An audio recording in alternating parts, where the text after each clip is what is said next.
Dear Christian and Julie, I've never really spent this much time in my house before.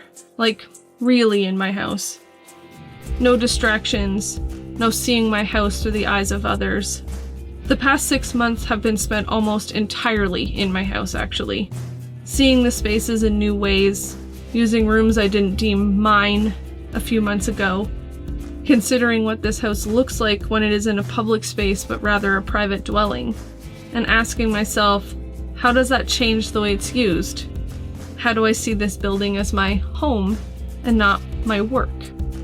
We all have different versions of home, and at the moment it's becoming apparent how important a conversation about home is. This all got me thinking back and remembering September 2016, standing in my yard, looking up at the side of my house, watching an endless journey play out in front of me. The open road constantly moving, taking me somewhere, but in the end, never ending up anywhere. Big skies and open spaces playing out on the surface of my symbol for being stationary. I was watching 35 hours of your documented footage of road tripping condensed into 8-minute videos. I was watching 2,700 still images of being home free, as you put it. For you, the conversation about home started the minute you sold your house and your shop and bought a camper van. You set out on an adventure and discovered that home was everywhere and anywhere. You explored this in your installation. As I walked past the projections of endless travel, I entered a delightful display of camper kitsch. Twinkle lights and campfire sparks lit up your camper van and the road-tripping glam surrounding it.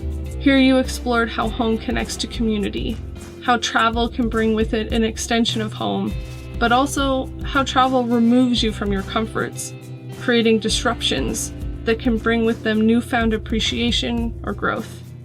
On the picnic table, a tablecloth adorned with stories from visitors explored all notions of travel through sharing personal memories.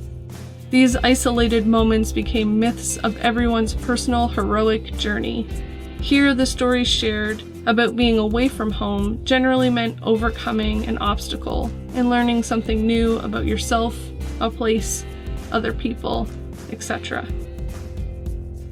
What's so interesting to me is that now that everyone has been, in some ways, stuck at home, the obstacles are being witnessed there too.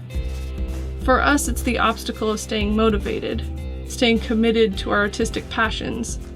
And so, when these obstacles start to become too much, I've been taking mental trips back down memory lane, rediscovering moments like your installation and reconnecting with the community Kyle and I built under this roof we call home.